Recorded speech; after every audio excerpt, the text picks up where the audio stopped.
बोलिए राजा रामचंद्र भगवान की जय, श्री गौरी गोपाल भगवान की जय, गंगा मैया की जय, प्रयागराज की जय, महाकुंभ महापर्व की जय। जय जय श्री राधे श्याम। उपस्थित सभी मातृशक्ति भगवत चरणा अनुरागी प्रिय भक्तों को, दास अंशिका की सबको जय श्रीमन नारायण। जय श्री कृष्णा। जय गौरी गोपाल। कैसे हैं आप? हर हर गंगे, हर हर गंगे। आप सभी भक्त जनों की चरण धूलि को प्रणाम करता हुआ, आप सभी के चरणों की रज की वंदना करते हुए, चरण रज को अपने मस्तक पर धारण करते हुए आज की कथा प्रारंभ करता है। जो लोग महातीर्थ कुंभ नहीं आए, कोई बात नहीं जो नहीं आए, तो जो लोग इस कुंभ में आए हैं, आए हुए भक्तों का जो जो घर बैठे दर्शन कर लेगा, तो दर्शन उन भक्तों का कर लेने से जो कुंभ नहा कर आए हैं, तो उन्हें भी घर बैठे केवल दर्शन करने से उनको भी कुंभ दरस परस का पुण्य मिल जाएगा। हम तीर्थ नहीं जा पाते, कोई बात नहीं, जो तीर्थ जाते हैं हम उनका दर्शन कर ले, बात सही है। हम तीर्थ नहीं जा पा रहे हैं, जो गए हैं हम उनको प्रणाम करें, उनके प्रति श्रद्धा का भाव रखें। दासा अनुदासो भविता स्म भया, या तो भगवान के बन जाओ, या तो भगवान के भक्त के बन जाओ, या तो भगवान की सेवा कर लो तो तुम्हारा कल्याण होगा। वीडियो में आगे बढ़ने से पहले मेरे चैनल लक्ष्मी भक्त अंशिका श्री को सब्सक्राइब करना बिल्कुल भी न भूलें तो मित्रों, वरना भगवान की सेवा ना कर पाओ तो भगवान के भक्तों की सेवा कर लो। किसकी सेवा कर लो? या तो भगवान की, या तो भगवान के भक्तों की। आप सभी का दर्शन कल्याणकारी है।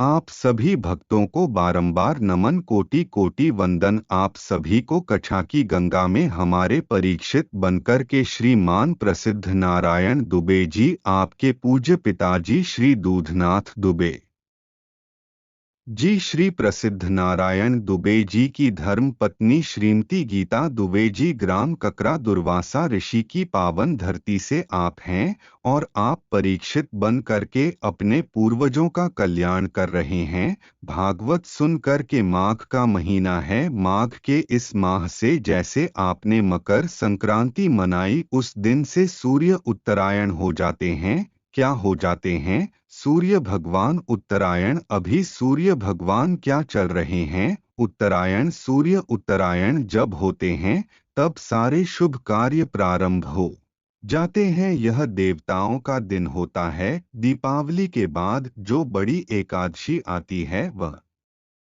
देव उठनी एकादशी कहलाती है। कौन सी एकादशी? देव उठनी का मतलब है कि देवताओं के 4 बज गए। देवताओं का दिन हमारा जब 6 माह गुजरता है ना, तब देवताओं का एक दिन गुजरता है। हमारा जब 6 माह गुजरता है तो देवताओं की एक रात गुजरती है। जब हमारा 1 वर्ष गुजरता है तब देवताओं के 24 घंटे गुजरते हैं। बात सही है। तो देवताओं की रात होती है 6 महीने की। हमारे हिसाब से 6 महीना, उनकी तो एक रात। तो अभी सूर्य जब दक्षिणायन होते हैं तो देवता सो जाते हैं।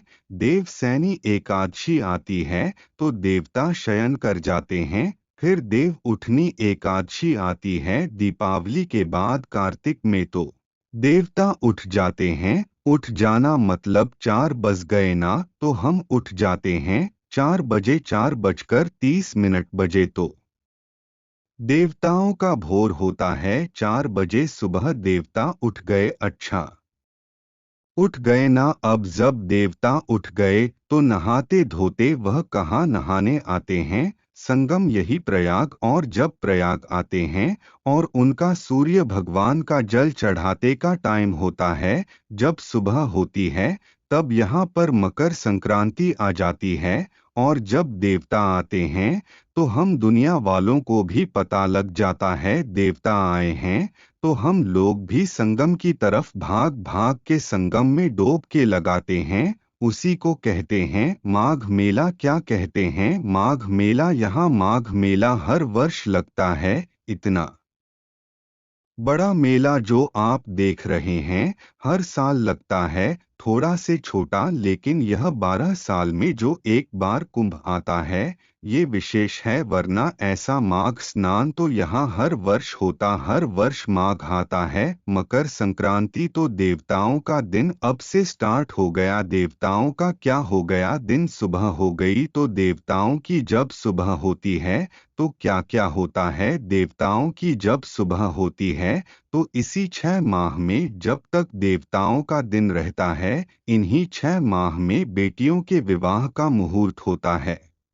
अब देखना, अब बेटियों के ब्याह का मुहूर्त चालू हो गया, और जब देवता सो जाते हैं तो मुहूर्त भी खत्म हो जाते हैं। तो अब बेटियों का ब्याह का मुहूर्त है, गृह प्रवेश का मुहूर्त है, प्रतिष्ठा का मुहूर्त है, घर बनवाने का मुहूर्त है। इन्हीं 6 महीनों में अच्छे अच्छे मुहूर्त भी होते हैं।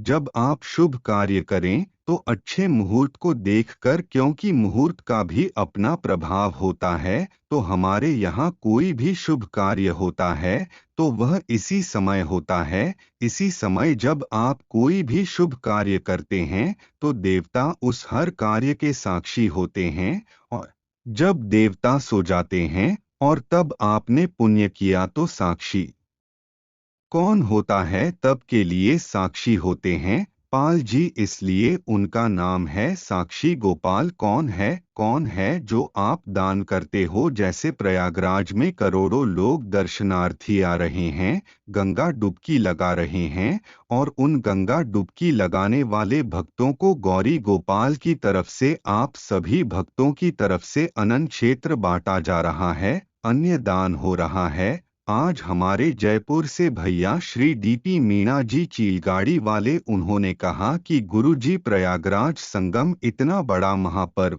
चल रहा है तो हमारी पूज्य माता जी और हमारे पूज्य पिताजी की ओर से भी यहाँ पर भक्तों को, जो गंगा नहाने वाले भक्त हैं, तीर्थ यात्रा करने वाले भक्त हैं, उनको हमारी माता और पिताजी की स्मृति में उन्हें भरपेट भोजन करा, उनको भोजन बांटेगा, ताकि हमारे पूज्य माताजी और पिताजी तो आनंदित हो ही सही, लेकिन यह पुण्य आपको और आपके पूरे परिवार को सुख देने वाला है। तो हमारे डीपी मियाँ जी, उन्होंने 1 लाख रुपए देकर के हजारों भक्तों को अन्नदान देने का संकल्प लिया। यह शुभ कार्य करने का अवसर है ना, बार बार यह मौके भी तो नहीं मिलते। तो जब आप कोई भी पुण्य करते हो अपने माता के लिए, देखो कोई भी शुभ कार्य करो ना तो आप अपने माता पिता का नाम लेते हैं ना, तो वो पुण्य माँ बाप को तो मिलता है,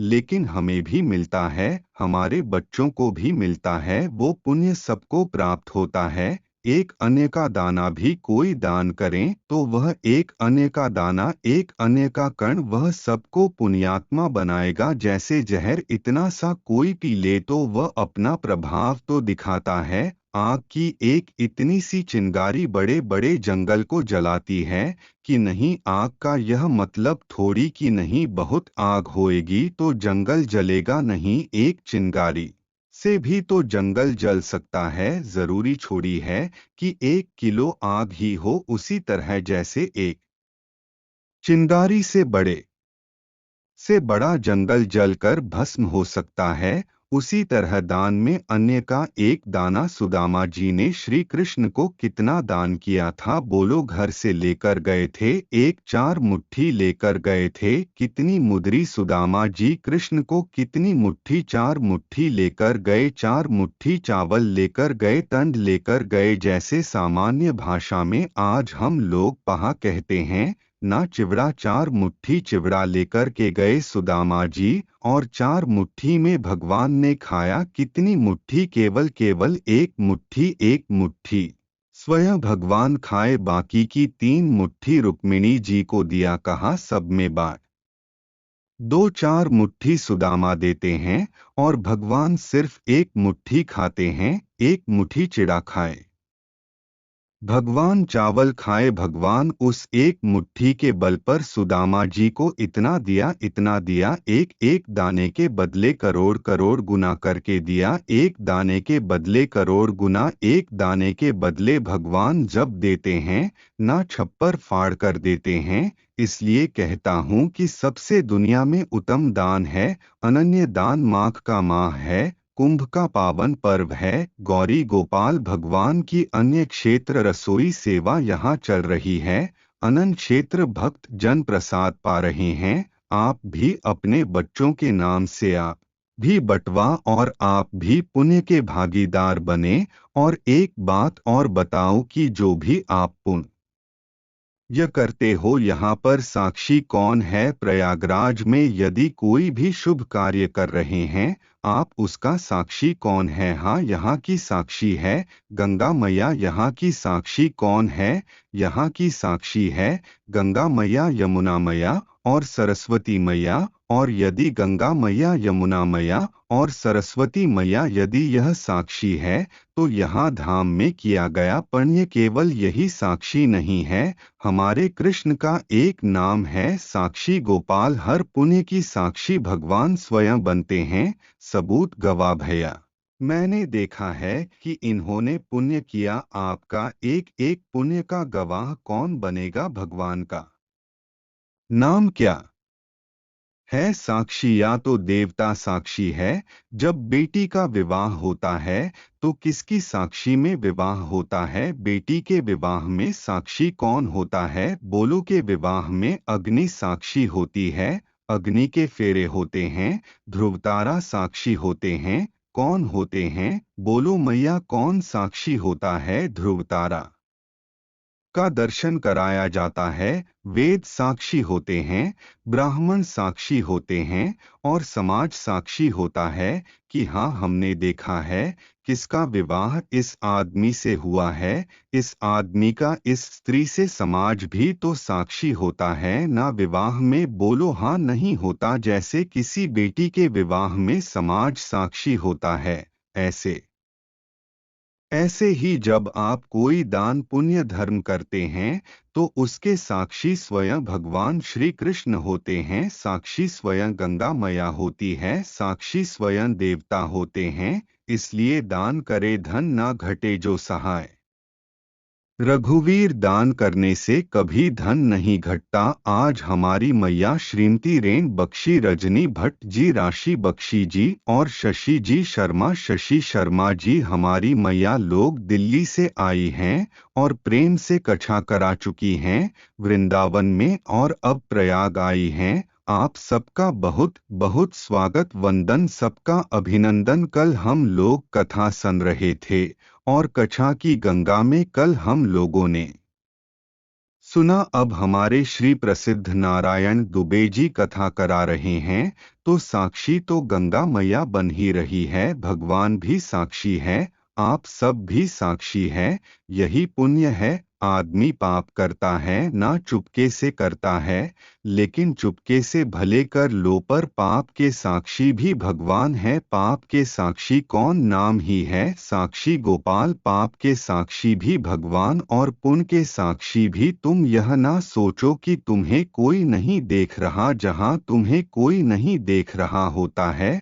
वहाँ भी तुम्हें भगवान देख रहे होते हैं। बच के रहना। कल हम लोगों ने सुना कि भगवान शिव माता पार्वती जी के संग विराजे कैलाश में भगवान शिव का विवाह हुआ। मनु जी के 3 बेटियों की कथा कल आपको उदास ने सुनाई। मनु जी के 2 बेटे और हुए हैं। 2 बेटे कौन? प्रियव्रज और उत्तानपाद प्रियव्रत। और उत्तानपाद प्रियव्रत जी का विवाह और उत्तानपाद की चर्चा। उत्तानपाद की 2 पत्नियां हैं, सुनीति और सुरुचि। सुनीति बहुत अच्छी है और सुरुचि थोड़ी मनमाना चरण करती। पत्नी कितनी है? उत्तानपाद जी की मनु के 2 बेटा है। मनु जी के प्रियव्रत उत्तानपाद। तो पहले एक बेटे की कथा सुनाओ उत्तानपाद जी की। उत्तानपाद जी की 2 पत्नियां हैं। कितनी पत्नियां? मेरी माँ मैया, कितनी पत्नी है? पत्नी कितनी होती है? एक पत्नी। आपके भीतर भी अच्छाई है और आपके भीतर भी बुराई है। क्या आप में से ऐसा कोई है जिसके भीतर अच्छाई ही अच्छाई और बुराई ना हो? क्यों है कोई ऐसा भैया? आप ऐसे हैं, अच्छाई ही अच्छाई हो बुराई ना हो? है कोई ऐसा धरती पर? क्यों मैया? ओ मोबाइल वाली मैया, कहाँ ऐसे ऐसे देख रही हो? मेरी माँ सुन लो, क्या इस संसार में ऐसा कोई है जिसके भीतर बुराई ना हो? उत्तानपाद की दो पत्नियां हैं, अच्छाई और अच्छाई का नाम है सुनीति और बुराई का नाम है सुरुचि। हमारा मन या तो अच्छाई में लगता है या तो बुराई में, तीसरा तो ऑप्शन नहीं है। इसलिए कहता हूँ, अच्छाई की बात सुनो, अच्छाई के साथ रहो और अच्छाई पर चलो। यदि बुराई पर चल पड़े तो समाज में तुम्हारा अप भी होता है, धन धान्य भी बर्बाद होता है, जीवन भी समाप्त हो जाता है। इसलिए हम सबको यह जान लेना चाहिए कि अच्छाई क्या है और बुराई क्या है। अच्छा बताओ, अच्छाई क्या है? यह भैया बता मुझ वाले, अच्छाई क्या है बुराई क्या है? बुराई किसे कहते हैं? अच्छाई क्या है और बुराई क्या है? लाल मैया बताओ, अच्छाई क्या है? आपकी सास अच्छी है कि बुरी है? बोलो मेरी माँ। लाल मैया, आपकी सास अच्छी है कि बुरी है? अच्छी है, ऐसा तो नहीं कि कहना पा रही हो। आपकी सास कैसी है? और जेठानी, जेठानी बुरी है? सबकी जेठानियाँ बुरी ही होती हैं और सबकी देवरानियाँ बुरी ही होती हैं। और मैं मानता हूँ कि देवरानी और जेठानी बुरी नहीं होती, हम स्वयं बुरे होते हैं। हम केवल बुराइयों पर फोकस करते हैं, बुराइयों को देखते हैं, इसलिए हमें केवल बुराई दिखती है। यदि आप लोग यहाँ बैठकर मेरी बुराई देखने लग जाओगे ना, तो मेरी भी लाख बुराई आप बैठे बैठे देख लो। और आप अच्छाई देखना चाहोगे तो आप अच्छाई भी देख सकते हैं। इस धरती पर ऐसा कोई नहीं है जिसके भीतर अच्छाई ना हो। यहाँ तक कि जो तुम्हारा मल मूत्र है ना, वह मल मूत्र भी तुम्हारे लिए बुरा है, पर सुअर के लिए वह भी बहुत अच्छा है। नहीं है, जो चीज तुम्हारे लिए बुरी है वही चीज सुअर के लिए अमृत जैसी है। नहीं है? बोलो हाँ। तुम थूक देते हो ना, तुम्हारा थूक तुम्हारे लिए बुरा है, पर मछली के लिए वही अच्छा है, तुरंत खा जाती है। बोलो हाँ कि ना। इस संसार में ऐसी कोई चीज आप हमें बताओ जो बुरी ना हो और अच्छी ना हो। अब आप उसे किस नजरिए से देख रहे हैं, यह बड़ा महत्वपूर्ण नजरिया है। खेल पूरा देखने हैं, नजरिए का है, सही है कि गलत है। क्यों मैया, क्या बोलती तू सही है? अपना अपना नजरिया देखने का दृष्टिकोण। तो मैं आपसे केवल यह निवेदन करूं कि हमारी दो पत्नियां हैं, अच्छाई और बुराई। अब हमें यह ध्यान देना है कि हम किस राह पर चले। अच्छाई किसे कहते हैं? समाज की सेवा को निस्वार्थ भाव से आप किसी की सेवा कर रहे हैं, यह सबसे बड़ी अच्छाई है।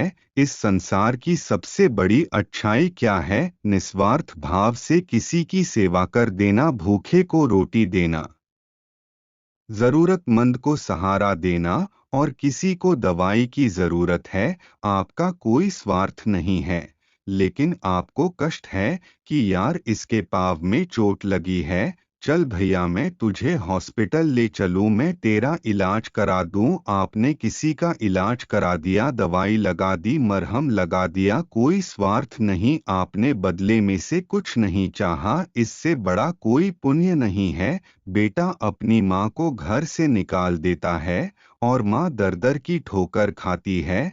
जब ठोकर खाती हुई वो गौरी गोपाल में आती है, तो जिन माताओं के सिर पर छाया नहीं होती, खाने को रोटी नहीं होती और दवाई की व्यवस्था नहीं होती, आप लोगों के सहयोग के बल पर गौरी गोपाल आश्रम में माताओं को रहना भी मिल जाता है, खाना भी मिल जाता है, दवाई भी मिल जाती है।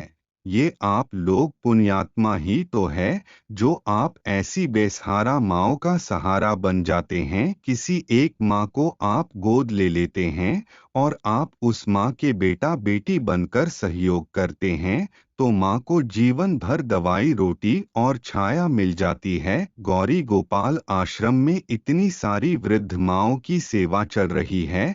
क्या है यह? यही है अच्छाई किसी के काम आना।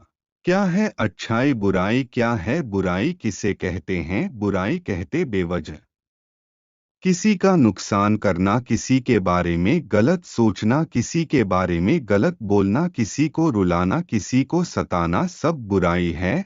हमारे कारण कोशिश यह करो, भगवान से दिन रात प्रार्थना करो कि हमारी वाणी से, हमारे मन से, हमारे शरीर से कभी किसी का दिल ना दुखे, हम केवल सबको खुशियां दे सके। हमारे कारण आपके होठों पर मुस्कान आ गई ना, इससे बड़ा कोई पुण्य नहीं है। हमारे कारण आपके आंखों में खुशी के आंसू आ गए ना, इससे बड़ा कोई पुण्य नहीं है।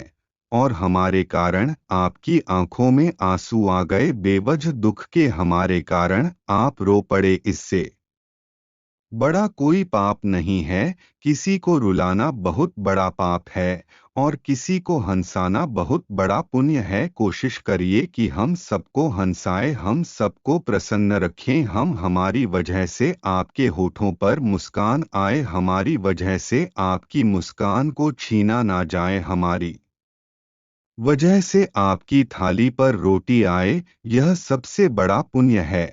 और हमारी वजह से आपकी थाली की रोटी छिन जाए, यह सबसे बड़ा, बोलो हाँ, हमारी वजह से किसी के सिर पर छाया मिल जाए, किसी को छाया मिल जाए, यह सबसे बड़ा पुण्य है। और हमारे और आपके कारण किसी के सिर की छाया समाप्त हो जाए, ये सबसे बड़ा पाप है। बचो पाप से, जितना पुण्य कर सको कर लो। काम क्या आना है? पुण्य काम आना है।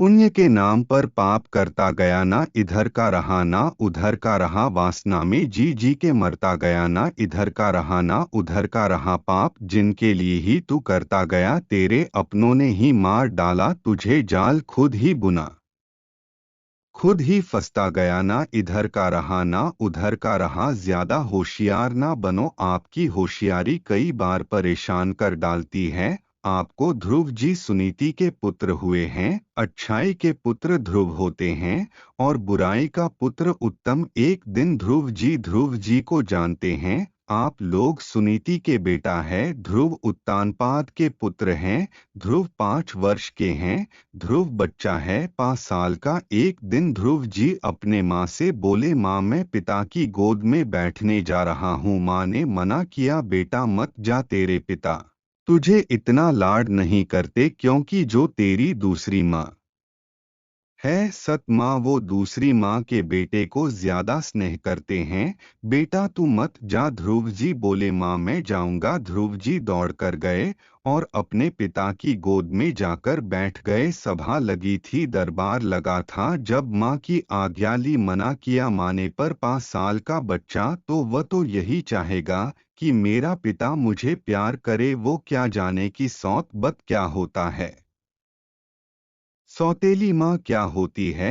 यह 5 साल का बच्चा क्या जाने क्यों। ध्रुव जी गए और अपने पिता की गोद में जाकर बैठ गए। पिताजी की गोद में जब बैठे तो बगल में खड़ी थी ध्रुव जी की सौतेली माँ। उसने देखा कि यह बच्चा आकर के बैठ गया गोद में। आग बबूला हो गई, आंखें लाल लाल, होठ फड़कने लग गई और कुछ ना देखा ना विचार किया। और सुरुचि ने ध्रुव जी का हाथ पकड़ा और नीचे गिरा दिया। बालक चल यहाँ से, आज के बाद इस गोद में मत बैठ जाना। इस गोद में बैठने का अधिकारी तू नहीं है। इस गोद में मेरा बेटा बैठेगा बस। क्यों माँ, मैं क्यों नहीं बैठूंगा? मैं भी तो इनका बेटा हूँ। नहीं, तू इनका बेटा है, पर तू मेरे गर्भ से जन्म नहीं लिया। तूने सुरुचि सुनीति के गर्भ से जन्म लिया। जब तू मेरे गर्भ से जन्म लेता तो इस गोद में बैठने का अधिकारी होता। चल यहाँ से। 5 साल का बच्चा था बेचारा, बाप का प्यार मांगने गया पर बाप का प्यार तो मिला नहीं। अच्छा, जब सुरुचि अपमान कर रही थी 5 साल के बच्चे का, तो तानपाद को तो कहना चाहिए था ना कि क्या कर रही है,